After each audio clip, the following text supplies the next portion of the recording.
Hi, hello everyone. Welcome back to my channel. We are back with the glossary of legal terms.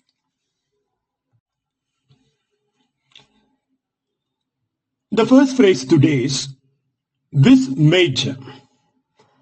Vis major, also known as act of God, refers to an overwhelming and uncontrollable natural event that prevents the performance of a legal obligation. It includes natural disasters like earthquake, floods, and storms that are beyond human control. In a contract law, it can excuse a party from liability when obligations cannot be performed due to such events. The doctrine limits liability by recognizing the supremacy of nature over human planning. Its scope is largely in contract, insurance, and a tort law.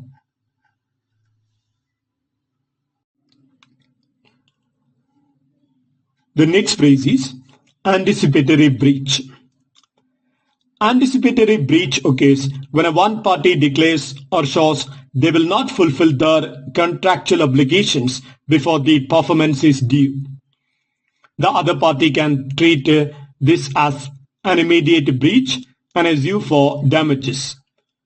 This doctrine prevents wasted time and resources. For example, if a seller announces they want to deliver goods on time, the buyer may act at once.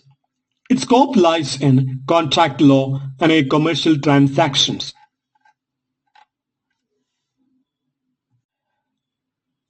The next term is mayhem. Mayhem is a criminal offense involving the intentional maiming, disfiguring, or disabling of another person. Historically, it focused on injuries that reduced a person's ability to fight, such as cutting off a hand or eye. Modern law often includes severe bodily harm under the concept.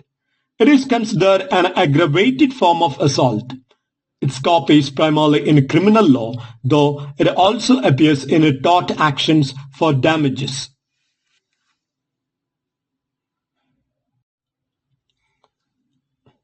The next phrase is virtual representation.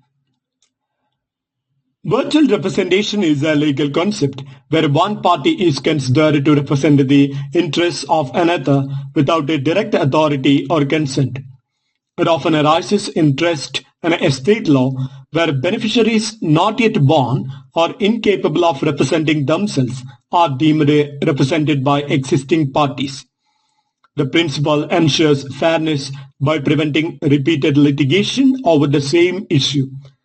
It is also relevant in a historical constitutional context, such as taxation without a direct representation. The scope extends to both a private, like a trust inheritance, and a public law, like a governance and a representation.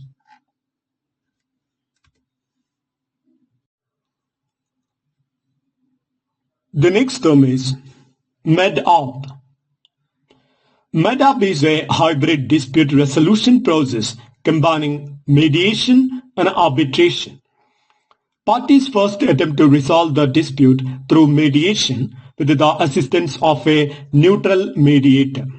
If no settlement is reached, the process shifts to arbitration where the same or another neutral party issues a binding decision.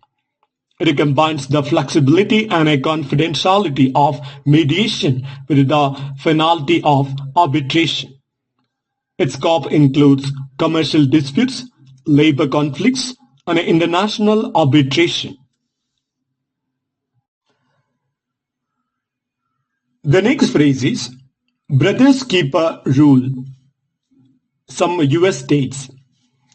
This rule imposes a legal duty in some jurisdictions on individuals to assist or protect others in danger, especially family members. It stems from moral and religious traditions that emphasize responsibility toward one's kin or community. The scope varies, with some states applying it to emergency aid and others limiting it to specific relationships. Failing to act when required can result in legal penalties. The rule is controversial because it blurs the line between legal duty and a moral obligation.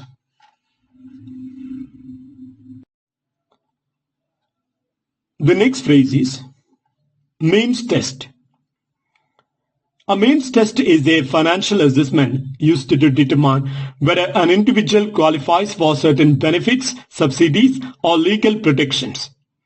In a bankruptcy law, it helps establish whether the debtor can file under specific chapters. Governments also use it to allocate welfare or social security benefits. It ensures resources go to those most in need. The scope spans bankruptcy law, social welfare programs, and financial eligibility assessments.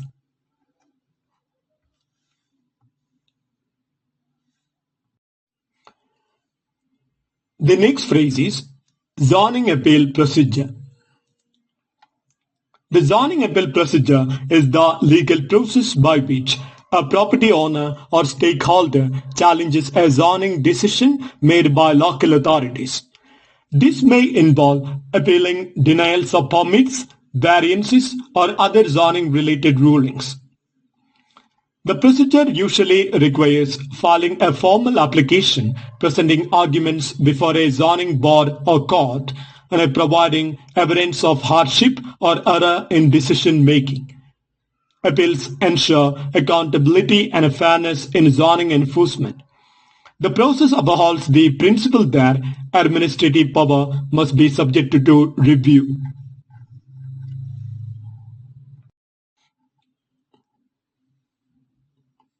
The next term is witness. A witness is a person who provides evidence in a legal proceeding based on what they have seen, heard, or experienced. Witnesses may be factual witnesses, expert witnesses, or character witnesses, depending on their role. Their testimony helps the court establish truth and reach a just verdict. Witnesses are generally required to take an oath to ensure honesty in their statements. The credibility of a witness is critical to the strength of a case.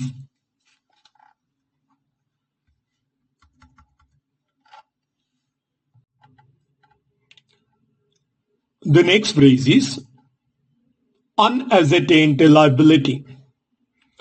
Unascertained liability means a legal or financial obligation that exists but whose exact amount or extent has not yet been determined. It commonly arises in disputes, contracts, and insurance matters. The liability may depend on future events, judgments, or valuations. Until it is quantified, it remains uncertain but is still recognized legally. Businesses often account for such liabilities in risk assessments and financial reporting.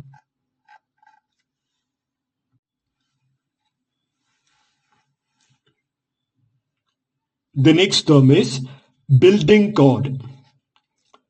A building code is a set of regulations that govern the design, construction, and safety of buildings. These rules ensure structures are safe, sustainable, and suitable for occupancy. Codes typically cover electrical systems, plumbing, fire safety, ventilation, and structural strength.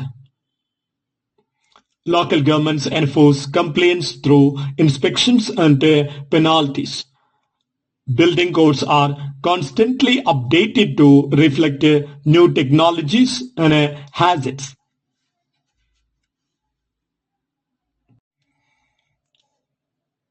The next phrase is misleading advertisement.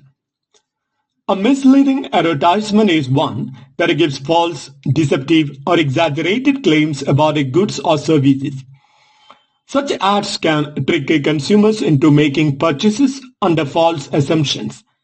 Legal systems impose strict rules to prevent unfair trade practices and protect consumer rights. Remedies include banning the ad, imposing fines, or granting damages to affected consumers. Its scope covers commercial advertisements, online marketing, and even political campaigns.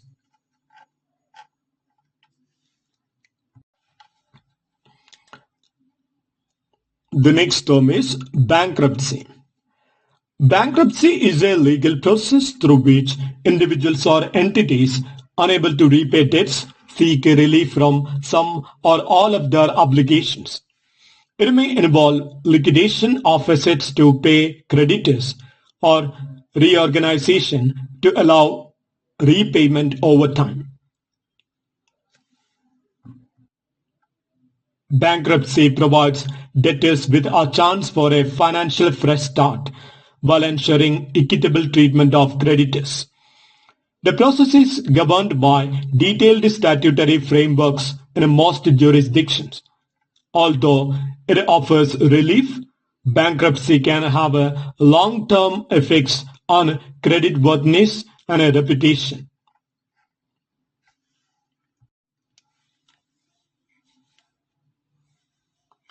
The next phrase is virtue of office.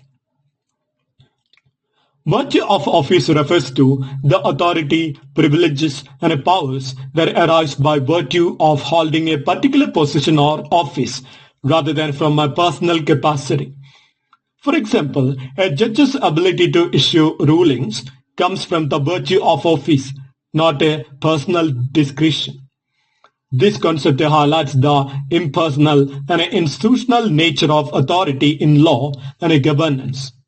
It ensures continuity of power regardless of the individual office holder. Its scope spans government, corporate, military, and judicial offices.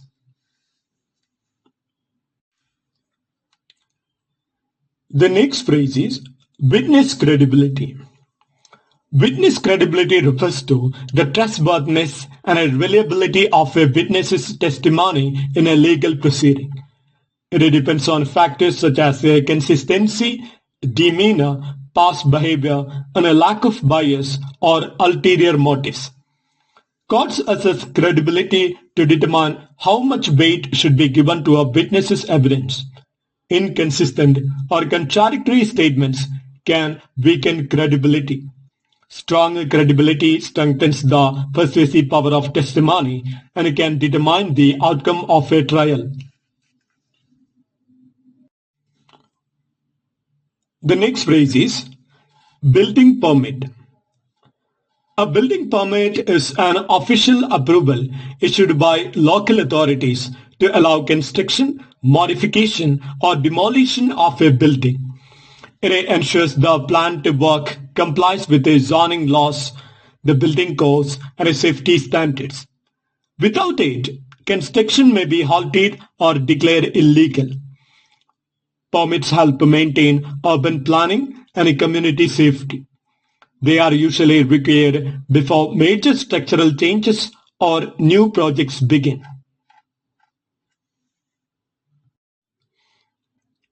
The next phrase is antitrust law.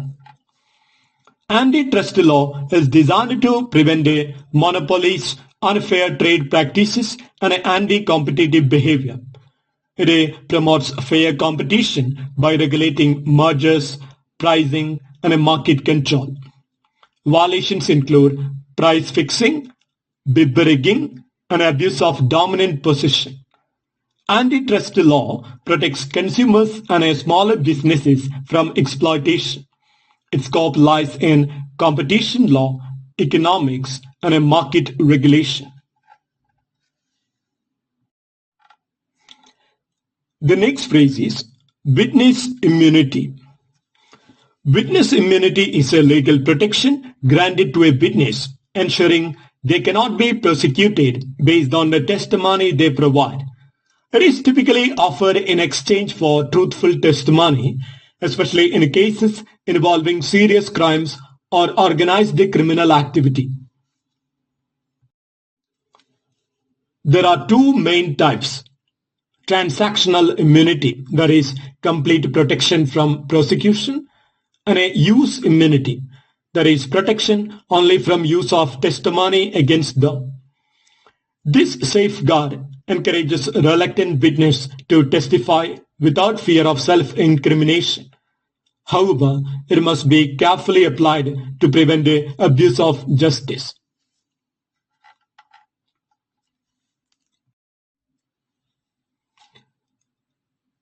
The next term is vis-a-vis.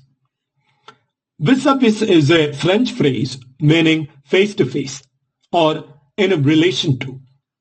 In a legal and academic context, it is used to compare or establish a relationship between two subjects or parties.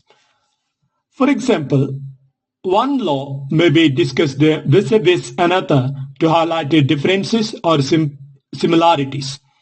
It helps in drawing conceptual, contractual, or legal connections. Its scope is broad, applying in contracts, comparative law, philosophy, and a general communication. The next phrase is bulk sale. A bulk sale is a transaction in which a business sells all or most of its inventory outside the normal course of business. Laws governing bulk sales are meant to protect creditors from fraudulent transfers. Buyers may need to notify creditors before completing the purchase. Failure to comply can leave the buyer liable for the seller's debts. Bulk sales often occur during liquidation or business closure.